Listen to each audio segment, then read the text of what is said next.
Hey guys, Ben Hessel, Gym Free Fitness, gymfreeworkouts.com. Today we're talking about a little study that just came out. It kind of asked in an indirect way, can diet sodas be healthy? It studies analyze the effects of water versus non-nutritive sweeteners, which basically means diet sodas, during a 12-week weight loss treatment program. So the first thing I want to talk about is the word healthy, and I think Alan Aragon was the first guy I heard make this analogy.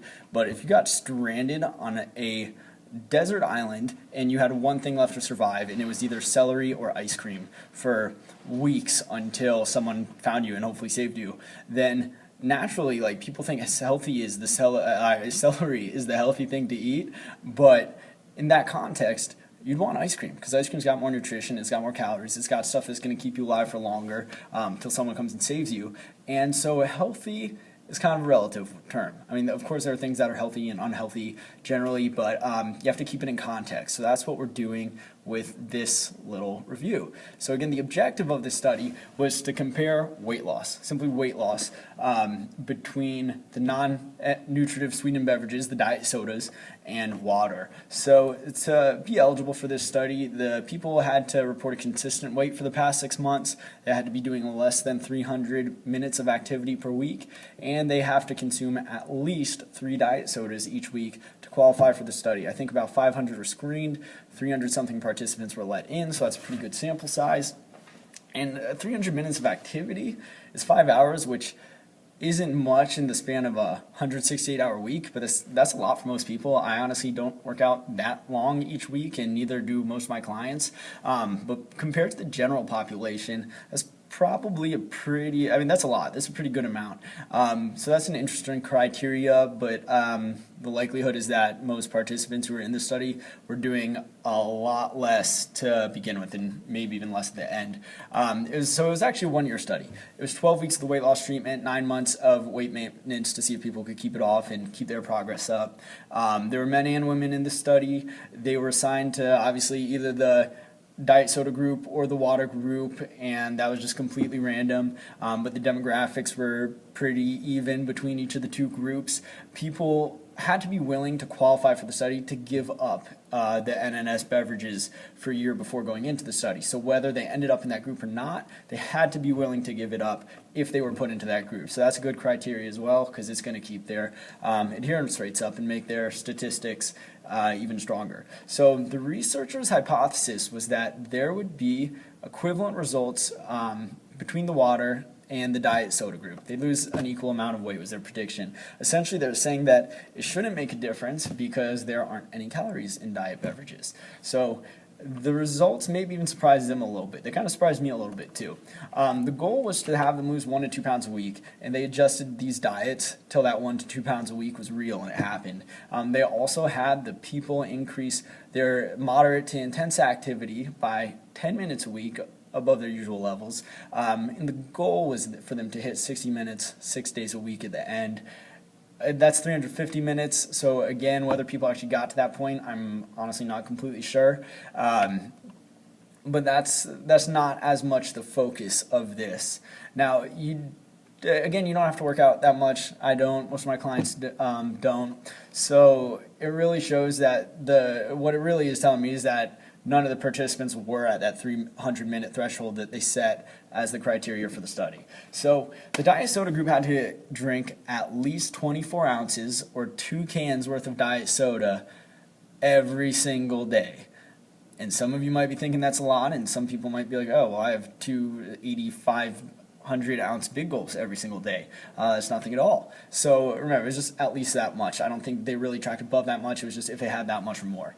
The water group could not add the fake sweeteners to beverages like coffee. You couldn't put stevia in your coffee, but you can do stuff like food. And I do that a little bit in our Greek yogurt freebie, which I'll post below for you guys. It's just a free ebook with a few fun recipes that you could download. It's really easy to make.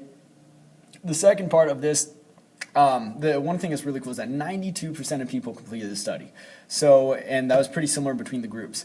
So the study suggests that it's pretty similar, I would agree, but the numbers show that it was actually 5.8%, so about 6% of diet soda people dropped out. and it was 10% for water. So what that shows me is, especially if someone's already drinking sodas or already drinking diet sodas, if I have like a group of 100 people, like we're about to do with the Fitocracy body weight strength training for women's group, which I'll also post below, guess what? If I have an extra 4 people who stick with the program and are successful and lose more weight and are stronger and are healthier at the end because they were able to have a few diet sodas a week and that helped them stay on track, I'm fine with that. Like I feel good about that even. So the big takeaway is that average weight loss in the diet soda group was about 13 pounds plus or minus 8.5, which I know is a wide range, and water is only about 9 plus or minus 8. So the potential, which I'm using that term loosely, but the higher end of the range for the diet soda group is like right here, and the water group is kind of like right there, a little bit below it. So one big stat that was great is that in the water group, 43% lost 5% or more of their body weight, and that's great. So if you're 200 pounds and you knocked off another 10 pounds of fat, that's a great thing. You're doing a lot of good things for your health and you're on the right track. But in the diet soda group, that number actually spiked up to 64.3%. So you got a 21% increase in the success rate if you were just measuring on did they lose 5% of their body weight or more, which is honestly a huge difference. So for weight loss with diet soda, it looks good. They do not prevent people from losing weight. Anytime you hear that, is probably either just an incomplete study, something that's correlational and doesn't have any cause and effect, or maybe the person's just trying to scare you into buying their little diet book. So what about health?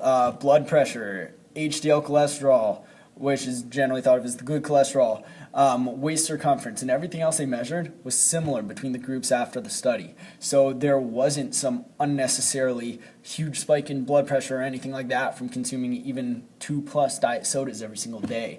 And in fact, I think this is cool, the total cholesterol and the LDL cholesterol, which is generally thought of as the bad cholesterol, improved in the diet soda group more than in the water group. So what you can know from that is that the diet soda didn't negatively affect their health. In fact, assisting in the weight loss made improvements in their health.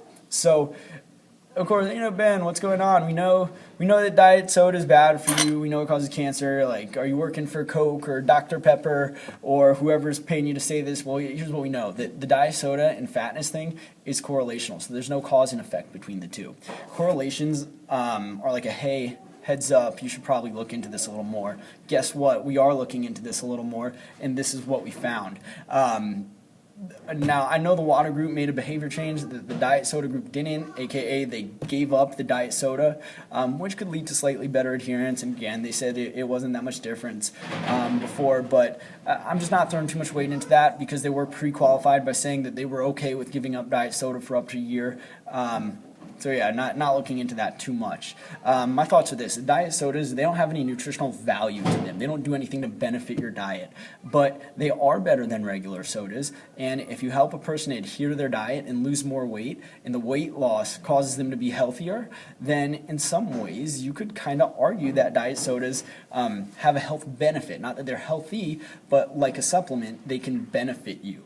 And again, I want to go as far as to say that they're healthy, but they may be neutral and at least beneficial in the context of helping people stay on track and stay with the bigger picture. And definitely, if you are drinking a lot of soda and you want to get off of it, but you can't really cut straight to water all the time yet, diet soda is a step in the right direction.